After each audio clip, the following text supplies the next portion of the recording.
It'll go so much faster. Dude, I hit it like crazy. I need my car. Chris, you have to shoot up so high. I didn't know that went. It's so soft.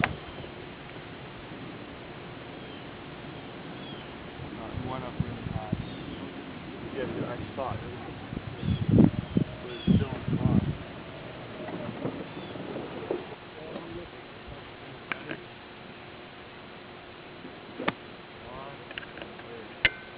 That was the starting your hands down.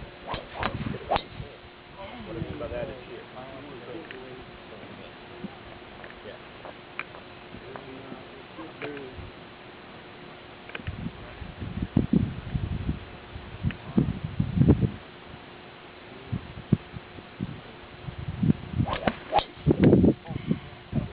Look at mine.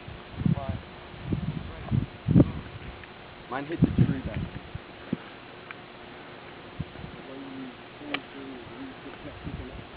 Well, it's you got to have your hands somewhat relaxed. You know, if you ever crack a whip, all right, when you crack a whip, you're not really squeezing it as tight as you know. It's like you're trying to throw a snake. You're just holding it up where you have control of it, okay? And then you change direction, okay? Well, that's kind of what we're doing in the backswing to the downswing. As we take it back, we let the club move with the shoulder. We have control. The club's not moving in our hand. Okay? So we've got control there. Now, if we have it relaxed enough, looks like it's going to come down and then because of the rotation of the body, and we synchronize those together. Right? Is it all right to put your shoulder turn it around like that too? I want you to, you're wanting to turn it level. I want you to feel like it's coming down. Almost like right there. Right there. And see how that's, this shoulder, I want you to feel like, As I take it back, if this is the ball, I want to feel like I'm pointing that shoulder at the ball. Okay? And as I come through, I want to point that shoulder at the ball. You remember the old picture of Palmer in his heyday? How far he stayed down, how long after impact he stayed down? Well, that's essentially what he's doing. He's letting the club take him down the line a little bit longer instead of coming up out of the pocket.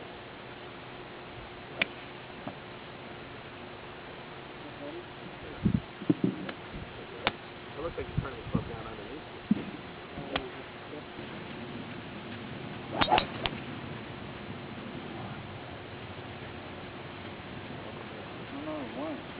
what I would say is, that's why I just turn the ball back. It almost looks like you're trying to turn the shoulder.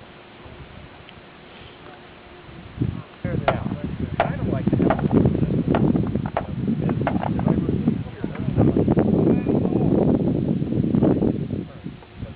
how many? So that creates some tension on that side at the back. Now, we're trying to get the lower body to an equal set. And as I turn my shoulder involved, my hip, that brings the shoulder back around. So, kind of a phrase that I've come up with that I've adopted is, I'm more dog wagging the tail. The tail doesn't wag the dog. Okay? Does he? Yeah, I haven't watched any or listened to any of the blood better in a long, long time.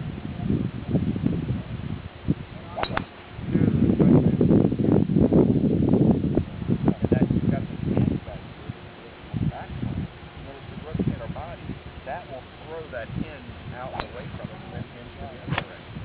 Now, here's what I would like to see you try and do. A little bit of a block in the back. Okay, just pulled off of John Dodd Road.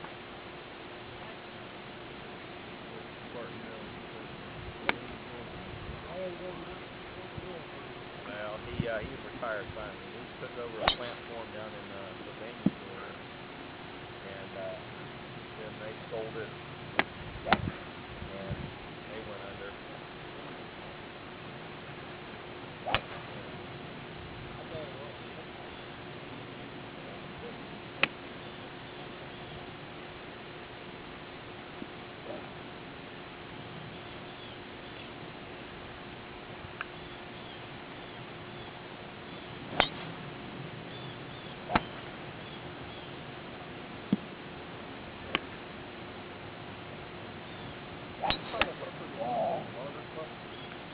God.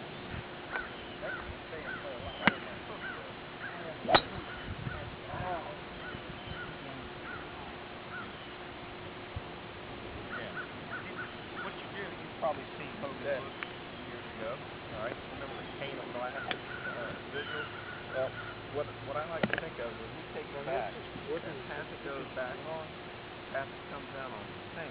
Once we make contact with the ball, we're going to see on that same plane what area touches that section. Don't try and get up there. Okay?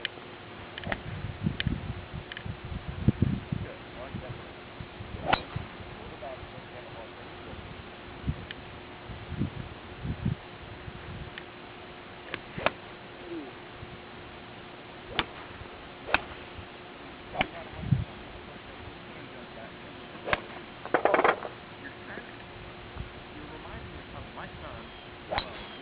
Oh my God, that was I didn't hear it once. Oh, that's perfect.